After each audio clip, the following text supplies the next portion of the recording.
Bonjour et bienvenue dans Portrait d'impact. Portrait d'impact, c'est une série premium au sein d'Elsagis qui met en avant des experts, des chefs d'entreprise, des entrepreneurs pour nous parler de leur parcours et de leur vision de l'impact. Aujourd'hui, je suis ravie de recevoir Mathieu Leroy. Bonjour Mathieu. Bonjour Émilie. Aujourd'hui, avec toi, Mathieu, on va revenir sur ton parcours, la création de ta société, Elan Compta, et du chemin que tu as parcouru pour arriver jusque-là, qui était semé parfois d'embûches, parfois de réussites, parfois de prise de conscience. Et tu vas nous expliquer tout ça. Je voulais d'abord commencer par le début, ton enfance, qui a été, je le sais, importante pour toi et qui a été aussi la brique, le moteur de pas mal de choses ensuite. Est-ce que tu peux nous présenter dans quel environnement tu as grandi et qu'est-ce que ça t'a apporté, même pour le Mathieu que tu es maintenant? Avec plaisir Émilie. Donc je suis né à Nantes, j'ai vécu toute mon enfance à Guérande, dans un cadre idyllique en Loire-Atlantique au bord de la mer. Mmh. C'était vraiment très agréable avec une grande liberté. Je faisais beaucoup de sport, même j'étais accro au sport. J'ai fait pendant 10 ans de la compétition de tennis, de mes 10 ans à mes 20 ans. Et j'avais besoin de cette compétition au quotidien, de partager des choses avec mes anciens coéquipiers, même si j'étais seul sur le terrain. Et pour moi, c'était vraiment très important de jouer comme ça toutes les semaines, de me dépasser. Et c'est vrai que ça m'a apporté beaucoup de choses ensuite Mmh. dans le travail.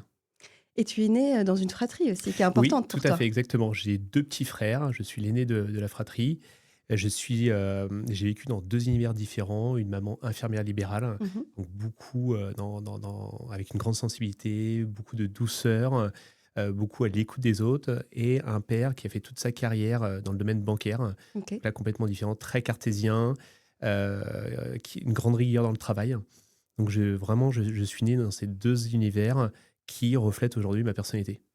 Et d'ailleurs, à la maison, comment ça se passait entre ces 2 univers? Est-ce qu'il y en avait un qui prenait le dessus sur l'autre dans l'éducation même? Qu'est-ce que tu as reçu de l'un et de l'autre? Est-ce que ça se complétait? Ouais, ça se complétait tout à fait. C'est vrai qu'avec, ma mère, j'avais vraiment j'ai cette sensibilité, la sensibilité de ma mère, cette douceur, j'aime, accompagner, aider les autres, être à l'écoute et en même temps, j'ai cet esprit de compétition comme mon père, cette persévérance, cette grande, rigueur au quotidien Mmh mh. pour, en tout cas, performer dans mon travail. C'est Mmh. vrai qu'il me répétait souvent, au départ, la procrastination et à un moment donné, c'est devenu, on va dire, quelque chose que j'ai voulu, voilà, mettre fin. Ah oui, c'était quelque chose pour lui qui était, Ouais. c'était un peu son mantra, de justement pas procrastiner ou qui disait que tu procrastinais Je trop? pense que je procrastinais trop Ah à un OK. moment donné et au fil du temps, voilà, j'y ai Ouais. remédié mais je pense que ça a été, assez, percutant et j'ai eu du mal au départ. OK. Et Mmh. comment tu étais toi par rapport à tes 2 frères? En termes de personnalité justement, est-ce qu'il y avait, une dissonance ou vous étiez tous à peu près, le avec le même caractère? Non, on était complètement différents. C'est vrai que moi, j'étais plus un meneur où j'aimais, en tout cas, organiser des choses avec eux, les confronter, organiser des compétitions. On était toujours là à miser de l'argent quand, je sais pas, quand on jouait au ping-pong, quand on jouait à la console. Il y avait toujours cet esprit D'enjeu? compétitif, d'enjeu entre nous. Mais déjà, ouais, dès le plus jeune âge. Ouais, c'est marrant ça. Tu l'as gardé ça? Vous l'avez gardé? C'est vrai, un petit peu. C'est vrai Un petit peu? on peut se faire un Uno, par exemple et il y a Ouais. toujours cet esprit de compétition. Moi, je pense que je supporte pas la défaite, et le plus petit, pareil. Donc Ouais. bon, ça, c'est toujours d'actualité. Et par rapport à toutes ces figures masculines, la figure de ta maman, qu'est-ce qu'elle a apporté, dans cette famille? Je pense qu'elle a apporté, une réelle sensibilité, Mmh. un réel respect, de l'autre, de la douceur, dans la famille. C'est vrai que c'est quelqu'un qui n'aime pas le conflit comme moi, qui est beaucoup, dans l'échange, Mmh. et je pense que ça a permis d'avoir un cadre, structuré avec, beaucoup de valeurs. Mmh. Mon père était un petit peu en retrait de ça, et il nous a apporté plus ce côté cartésien, où c'est important de réussir dans la vie. C'est quelqu'un, qui a eu, seulement un bac, mes grands-parents étaient pas forcément, à l'aise, avec le côté, études, donc il s'est débrouillé par lui-même. Mmh. Il nous a toujours apporté ça, cette résilience, ce combat au quotidien. pour, en tout cas, réussir dans la vie. D'accord. Et tu le gardes toujours ça, cette, Exactement, exactement. ah Mais ouais. alors après, il nous a pas, en tout cas, bloqués sur, tel métier, mais en tout cas, c'était important, de, mettre la main à la pâte, D'être à fond dans ce que tu d'être fais, quoi. exactement, d'être Ouais. passionné, en tout cas, par son travail, qu'on soit, restaurateur, Ouais. boulanger, plombier, mais c'était, en tout cas, c'était très important.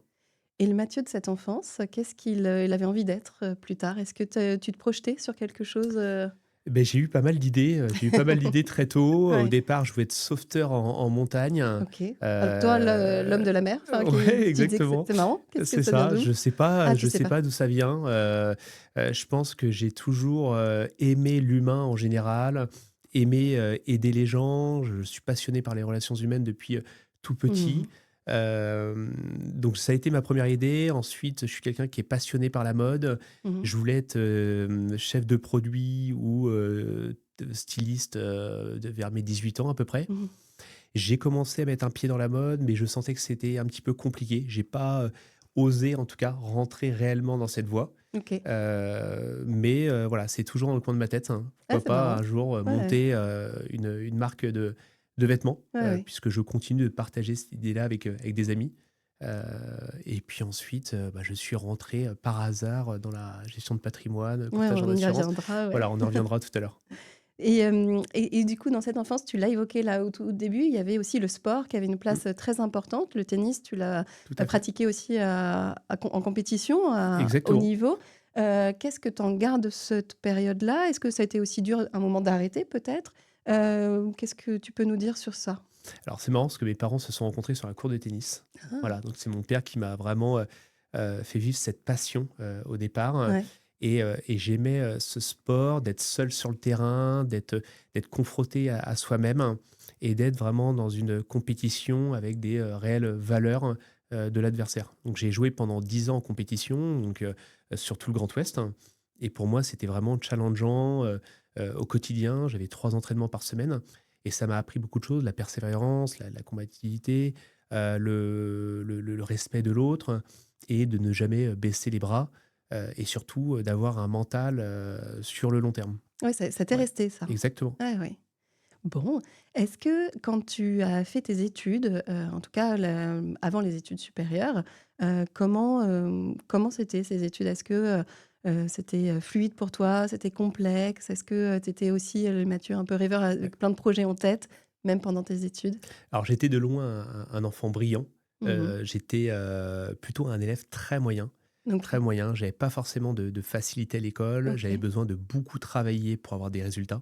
J'étais seulement passionné par l'histoire, les langues et le sport. Il y avait quelques matières qui sortaient du Voilà, lot exactement. et le reste était complexe pour toi? C'était très compliqué Ouais, au niveau des maths, au ouais. niveau, de la physique, au niveau des sciences, ça ne m'intéressait pas du tout et moi, je suis quelqu'un qui est passionné, et quand je suis passionné, les choses arrivent, naturellement. Oui, donc quand il y avait pas ce petit truc Exactement. d'intérêt, Ouais. profond, tu arrivais pas à te mettre dedans? Non, tout à Et fait. qu'est-ce qui a fait que tu as quand même tenu, est-ce que c'était tes parents qui t'accompagnaient, vers l'apprentissage? Est-ce que, tu as été vraiment au-delà de qui tu es en te disant: «Il faut que je travaille plus pour y arriver»? Comment tu as réussi? Parce que ça peut être très complexe aussi l'école justement quand on est comme ça, un peu en difficulté, et vraiment sur des matières Mmh. cibles.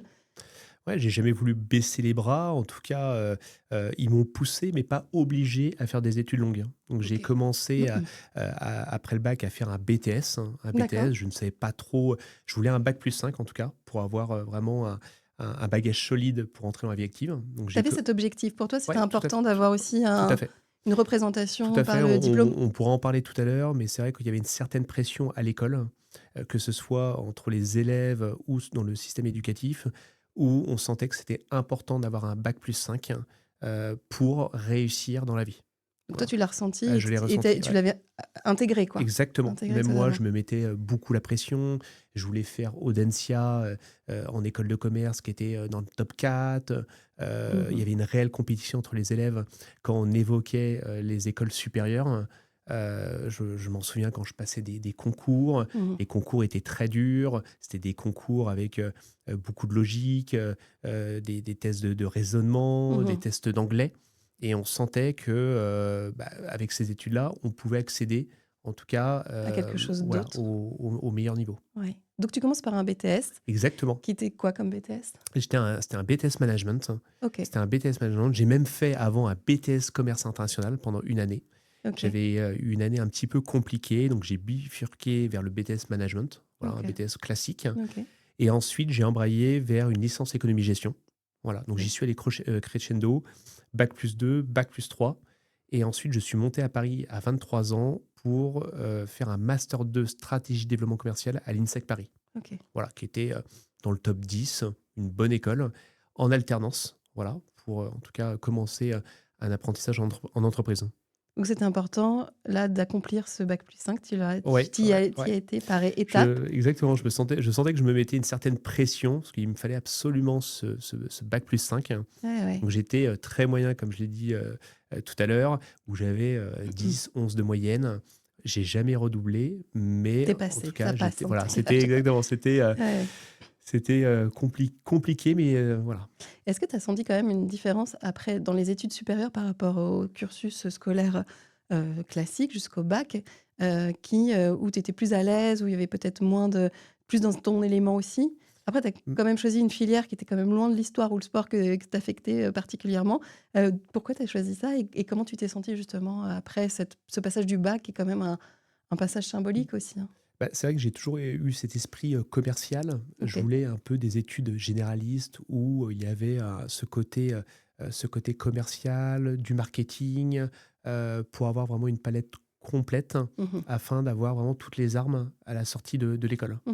Donc j'ai choisi en tout cas, donc dès le BTS, il y avait des études de gestion, de comptabilité, et là ça me parlait beaucoup plus. Beaucoup Bah, plus. voilà, ça correspondait vraiment Ouais. à ce que je recherchais pour avoir, en tout cas, t les armes, pour accéder à un poste, qui me correspondait. Mais je pense que ce message est quand même très important à faire passer parce que c'est rien n'est défini Mmh. et tu peux, quand même y arriver même si on te définit comme quelqu'un avec des difficultés ou même toi tu le reconnaissais et voilà, une fois que tu arrives dans un univers qui te correspond un peu plus et qui révèle quelque chose que tu as toujours aimé faire, Mmh. tu peux, voilà y réussir et aller jusqu'à ton objectif en fait. Ouais, Il était là et tu as réussi à aller vers cet objectif, quoi. exactement, c'est important ce que tu soulignes. Mmh.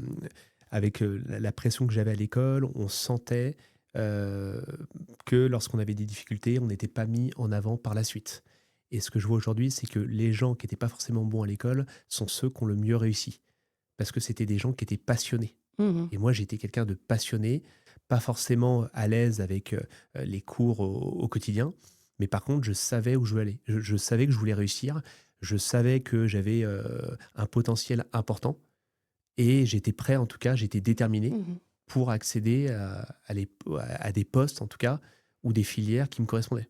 Oui, tu avais besoin de ton déclic à toi, ton propre Exactement, déclic. ouais, tout à fait. Ouais. Et justement, tu as cette notion de l'échec qui est importante pour toi aussi à redéfinir presque, qui est mal vue, enfin très souvent en disant, voilà, c'est une défaite de quelque chose et toi tu le Mm. vois plutôt comme quelque chose, une étape ou une prochaine réussite en fait.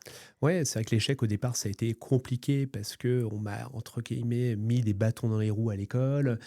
Les professeurs n'étaient pas forcément, voilà, très sympas avec moi Mmh. parce que j'aimais faire rire la classe, j'aimais apporter une certaine bonne ambiance, je manquais de rigueur. Donc on me faisait passer ça, voilà, comme une sorte d'échec, hein.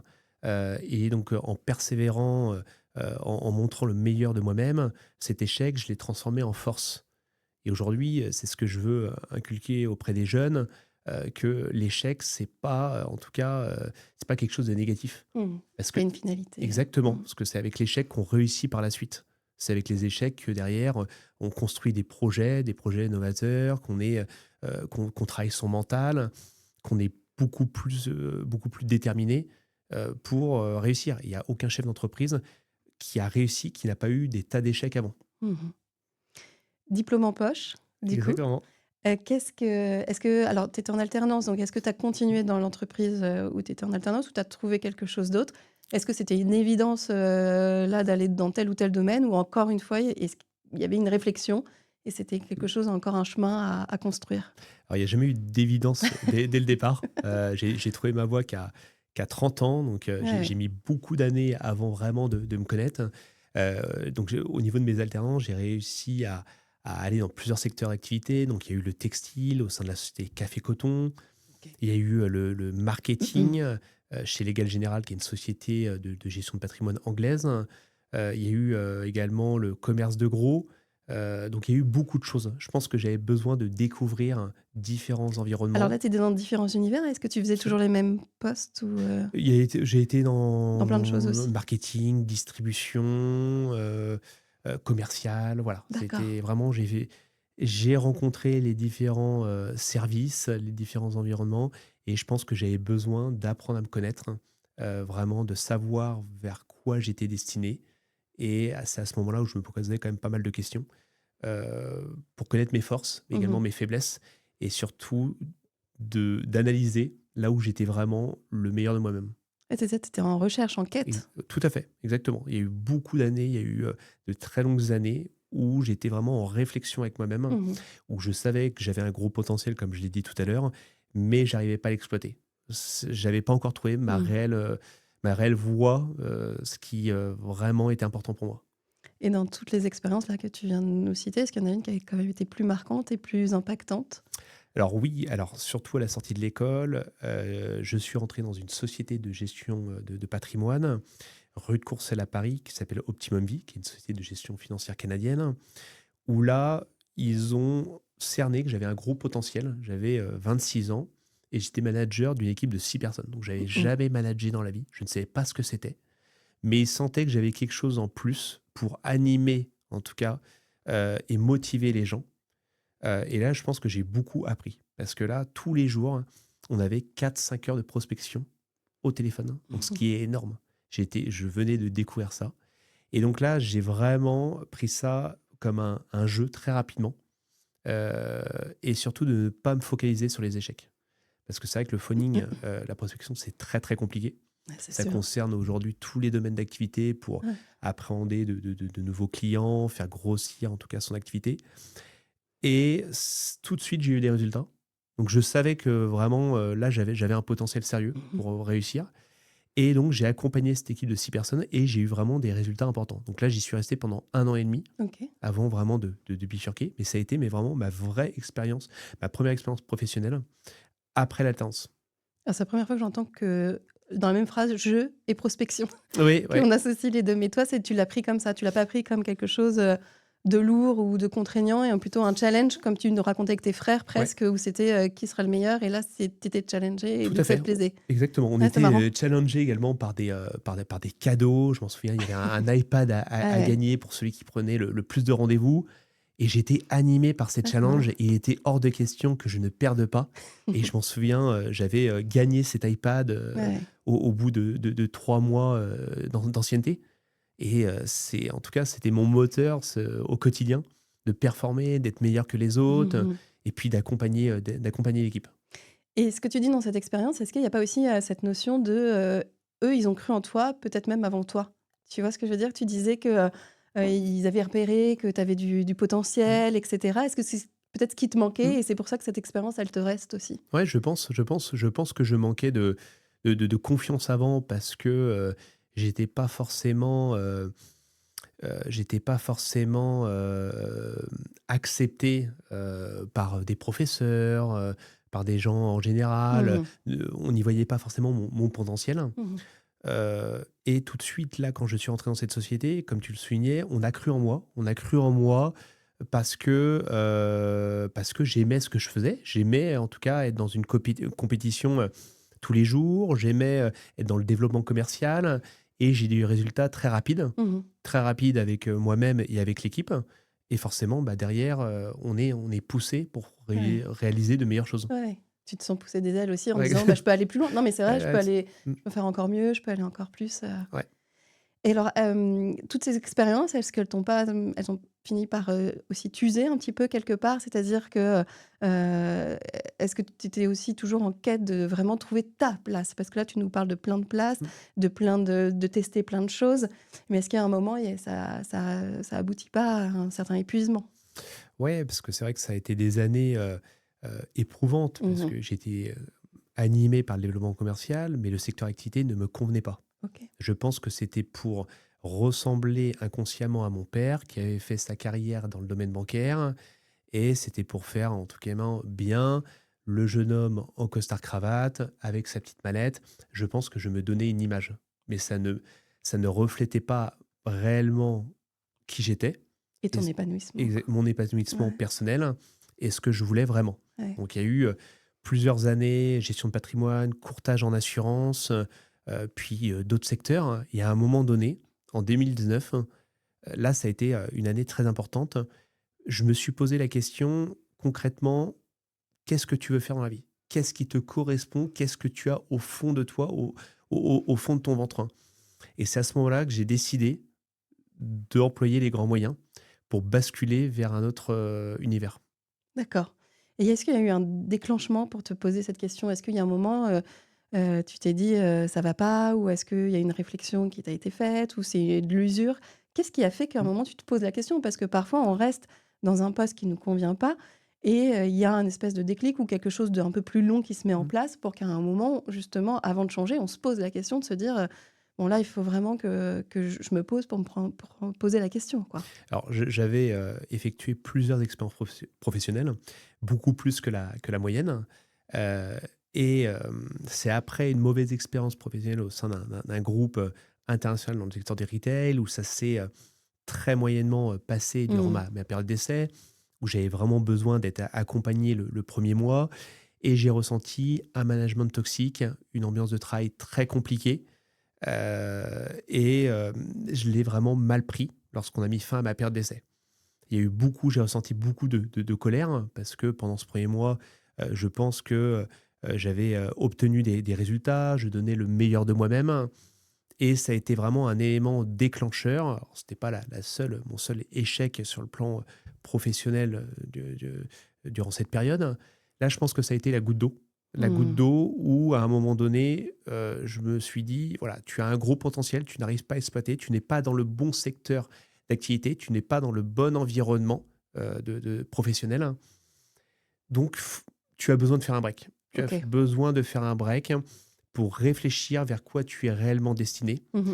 vers quoi, tu es passionné» et c'est à ce moment-là que, en tout cas, j'ai employé les grands moyens. Donc vraiment, c'est vrai que tu avais pas pris le temps, là, de tout ce que tu nous racontes, à prendre ce temps de te poser pour Mmh, savoir qu'est-ce qui te passionnait et c'est ce que tu nous disais tout à l'heure, quand on est bon quand on est passionné. mmh. Toi, tu avais pas pris le temps de faire ça. Donc ça a été finalement cette mauvaise expérience qui t'a permise de le faire Mmh. et d'aller, chercher, heu, un temps de Mmh. réflexion. Et tu Exa pas fait ton temps de réflexion en région parisienne? non, Tu es parti. c'est ça. Tu as tout, voilà, tu es J'ai parti. j'ai fait une première phase 2011-2015 à Paris. Je suis rentré à Nantes, ma ville natale. Ouais. Et à un moment donné, 2018-2019, j'ai commencé à me poser des questions vers quoi aujourd'hui, je souhaitais en tout cas me diriger. Mmh. Et ton voyage, en Inde Oui, est arrivé à quel moment? il est arrivé, fin 2018, OK. voilà, fin 2018 où là, j'étais dans une période de ma vie où je ressentais un réel manque de confiance en moi. Ce que tu J'avais disais là, les périodes un peu complexes Tout de à tout fait. ça en même temps? Beaucoup de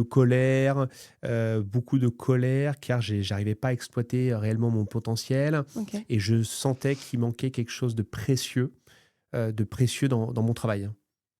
Et comment on choisit d'aller là-bas? Enfin, d'aller, en mois, c'est ça? Ou, Un mois en Inde, voilà. Comment d'un coup dans sa vie, on se dit, «Bah, je vais dans ce pays-là». Pourquoi d'ailleurs tu as été attiré par ce pays? Et je vais y rester un mmh. moment, en fait? Alors je me suis beaucoup intéressé aux médecines douces OK. de par ma mère, dès l'adolescence, et une collègue à elle qui, est infirmière libérale, faisait beaucoup de médecine douce et allait beaucoup en Inde.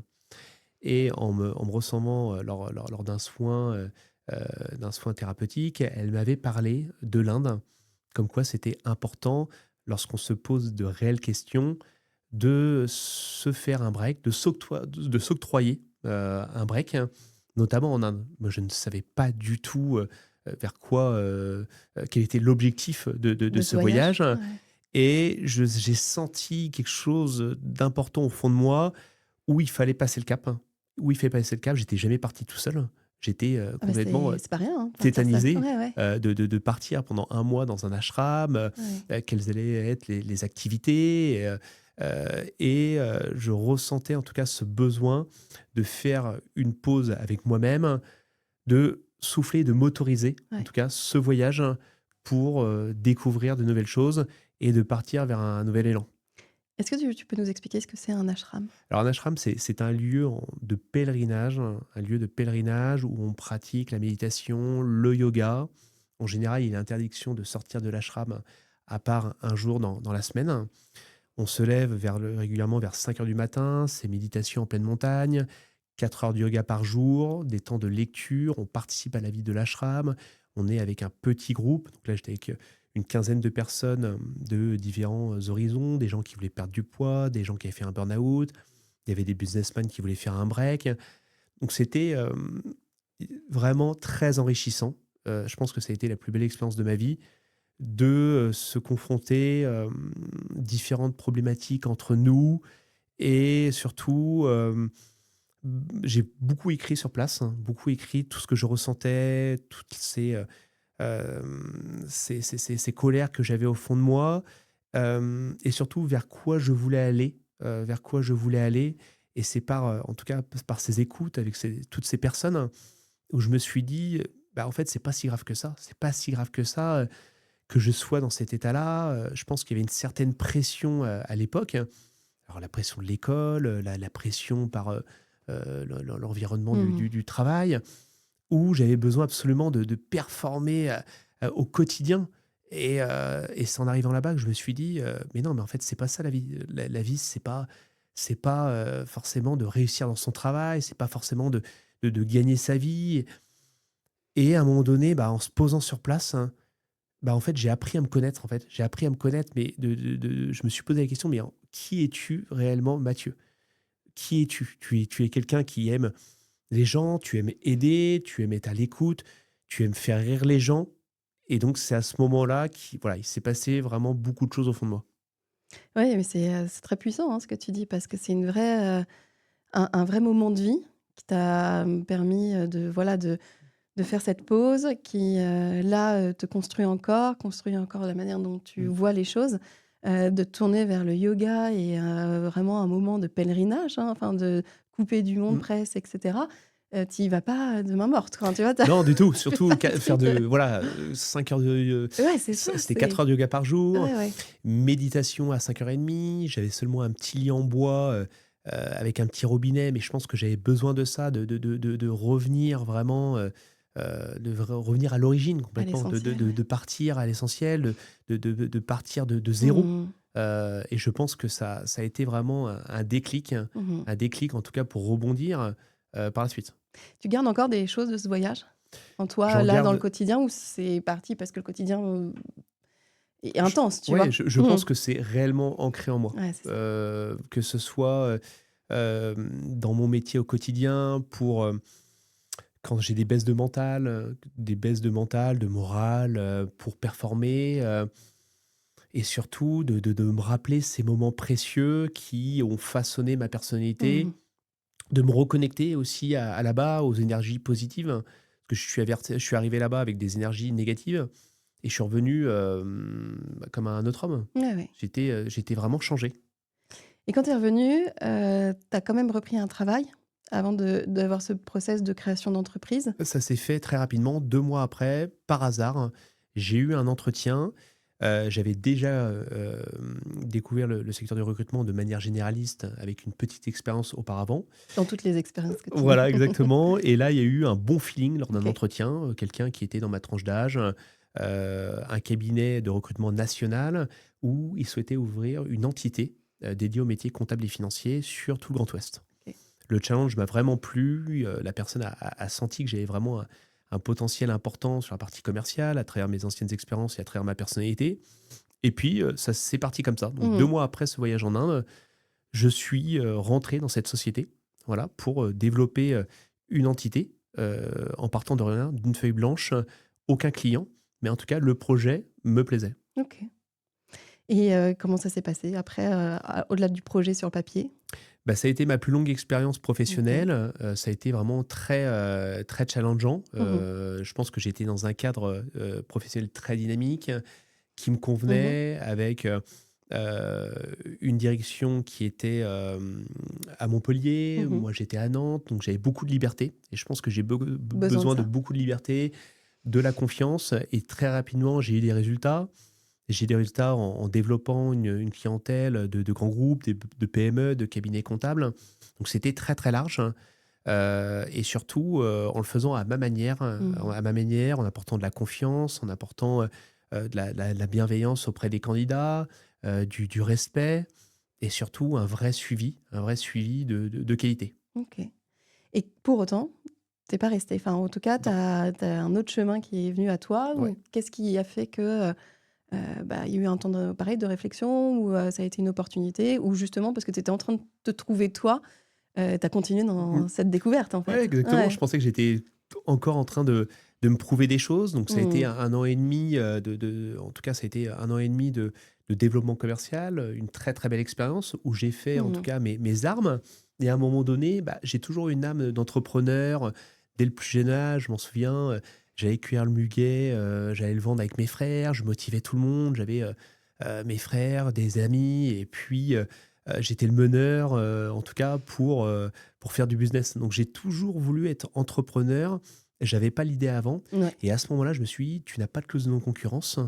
Tu as développé un beau portefeuille client. Pourquoi pas se mettre à ton compte? Oser quoi, tenter. Exactement. Voilà, j'ai osé, j'étais audacieux. Mais je pense que c'est par ce voyage en Inde qu'il y a eu ce déclic où j'ai retrouvé ma réelle confiance en moi. Je me suis dit, voilà, à un moment donné, tu as un potentiel qui est important. Voilà, tu l'as accepté, tu l'as en toi. Vas-y. Exploite quoi. Exactement. Et alors donc un moment donc j'ose. J'ose, ouais, À tout à quel fait. moment tu lances, Elan Compta? En juillet 2021, OK. juste après le Covid, bon, il y a eu pas mal de départs dans cette société de recrutement. Avec moi, ça se passait un petit peu moins bien, donc j'ai décidé en tout cas de partir d'un accord commun. Et donc je suis rentré, j'ai développé à ce moment-là mon propre cabinet de recrutement, Mmh. Elan Compta, en reprenant les métiers comptables, financiers, paye. Voilà ce que j'avais créé à travers cette entité.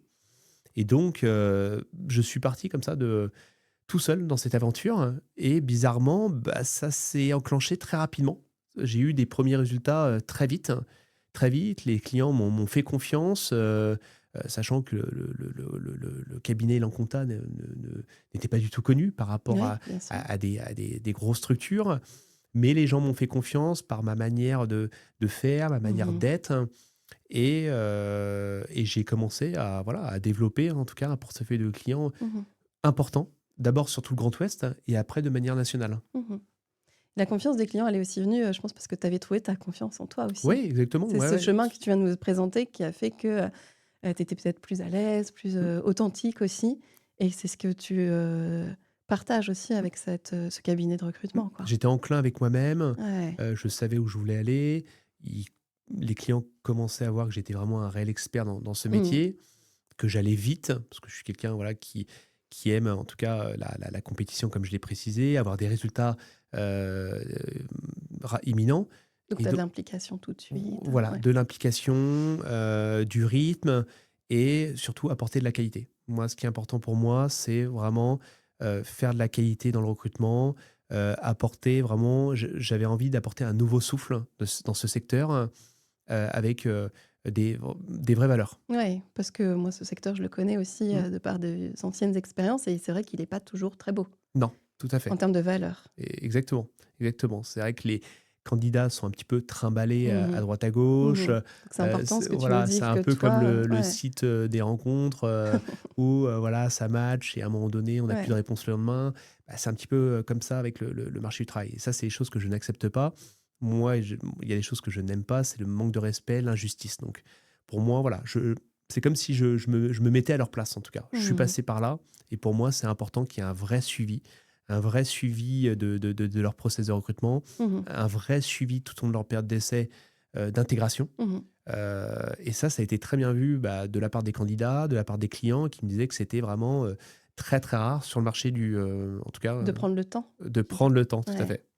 C'est vrai qu'un process de recrutement, bien fait, en tout Mmh. cas, où tu accordes le temps de connaître la personne que tu recrutes, ça évite un peu tout ce que tu as vécu toi, Mmh. c'est-à-dire, d'être à sa mauvaise place, non pas parce qu'on n'est pas bon, mais parce on n'a pas notre potentiel exploité et on n'a pas ce truc, comme tu nous expliquais, de passion Mmh. qui est là, quoi. Ouais. Enfin, après, je dis pas qu'on doit être passionné dans tous les métiers qu'on fait, à tous les postes, mais en tout cas, d'être à la bonne place avec le Mmh. bon client, ça mérite du temps que tu proposes, quoi. Exactement. Ouais. Je regardais pas seulement voilà, le CV et surtout mais l'énergie de la personne, la personnalité, Mmh. concrètement, ce qu'elle dégageait et sur quoi, réellement elle souhaitait aller.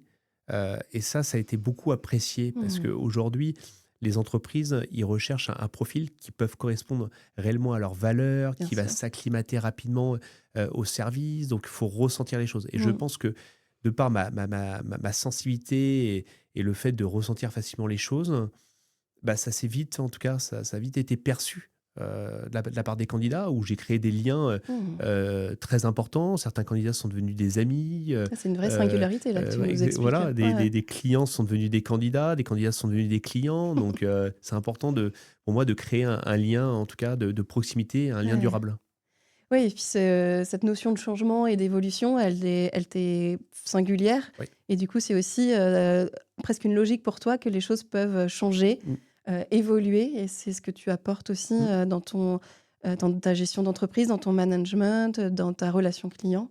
J'ai besoin d'apporter Ouais, de la ouais. bienveillance, de la proximité, que ce soit avec mes collaborateurs, de travailler dans un cadre chaleureux, et je pense que ça se ressent, chez les clients, chez les candidats, notre manière de faire. Notre Mmh. manière de faire, je le vois dans leurs discours, dans leurs remerciements, Mmh. dans leurs recommandations, parce que c'est important, qu'on ait des recommandations.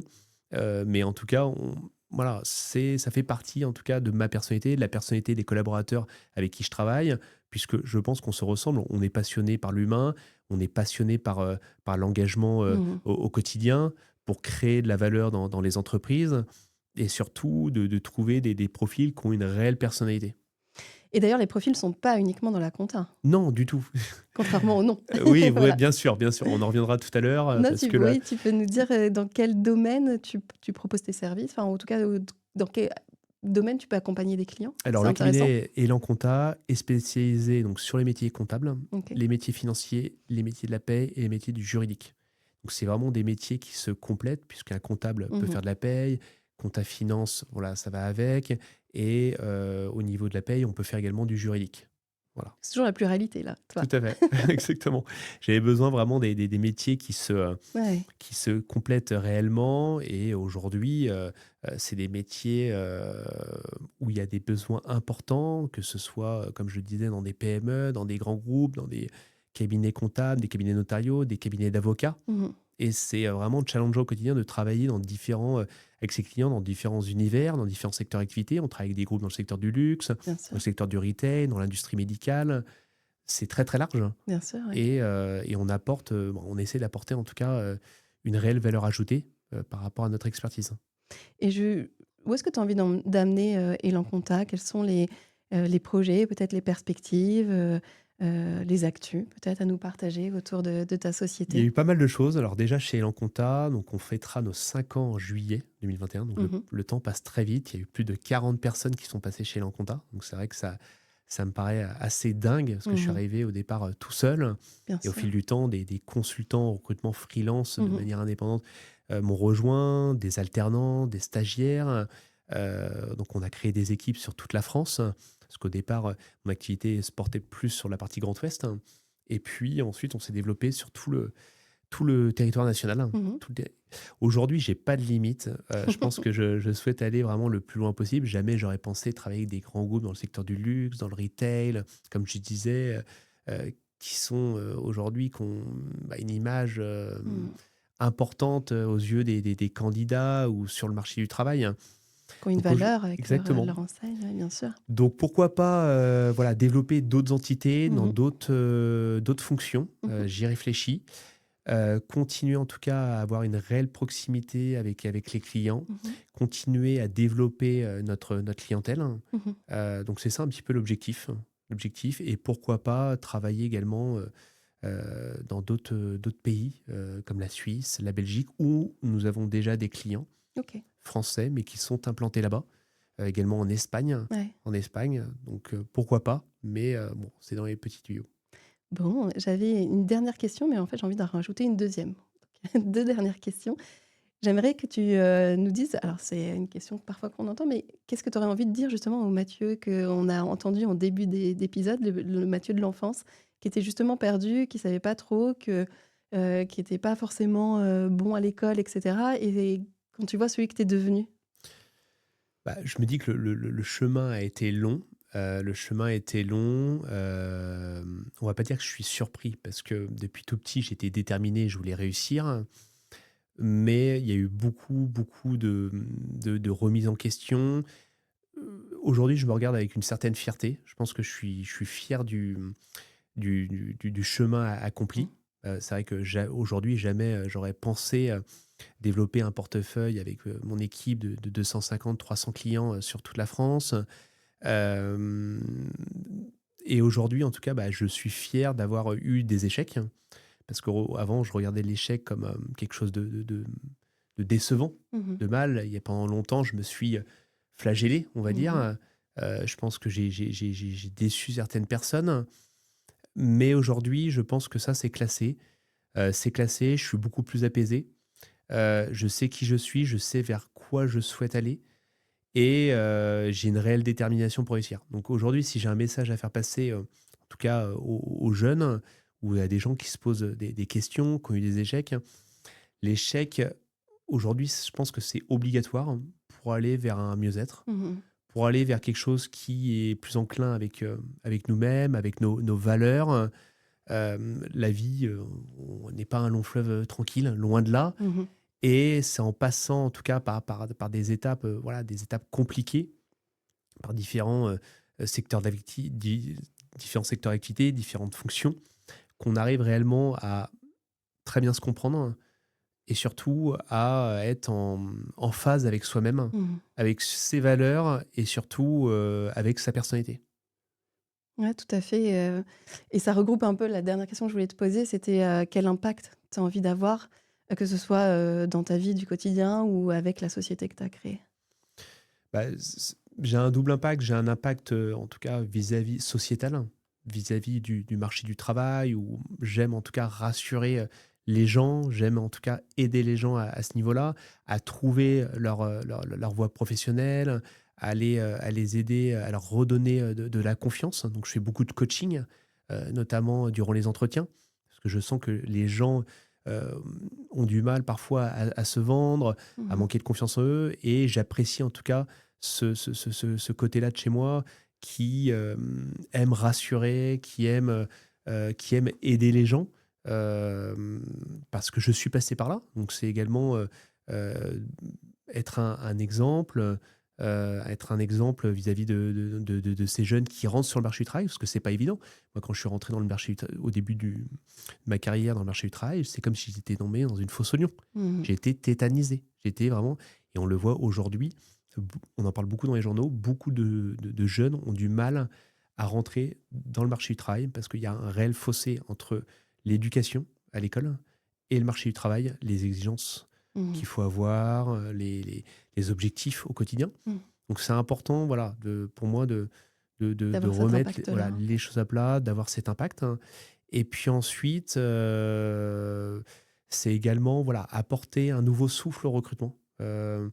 Apporter, voilà, je suis quelqu'un qui ne supporte pas la rigidité et je pense que les choses sont en train de changer. En tout cas, ceux qui nous font confiance apprécient, le souffle que je suis en train de transmettre, de transformer dans l'univers du recrutement, par, une certaine, en fait, légèreté, une certaine, bienveillance comme je le rappelais Mmh. et je pense que surtout dans la société dans laquelle on est, les gens en ont besoin. Les gens en ont besoin, que ce soit, avec, les clients en général, les gens qui sont, en poste mais qui se posent des questions, les jeunes, qui vont rentrer sur le marché du travail, des gens qui, ont, eu beaucoup d'échecs professionnels. Donc on apporte en tout cas, voilà, quelque chose de précieux, pour être beaucoup plus performant en tout cas dans ce marché qui Mmh. est chaotique en ce moment. Merci beaucoup Mathieu. Merci beaucoup Émilie. Merci pour cet échange et de nous avoir livré, ton parcours et ta vision, l'entrepreneuriat, la gestion d'entreprise et du recrutement. Merci à toi en tout cas. Merci.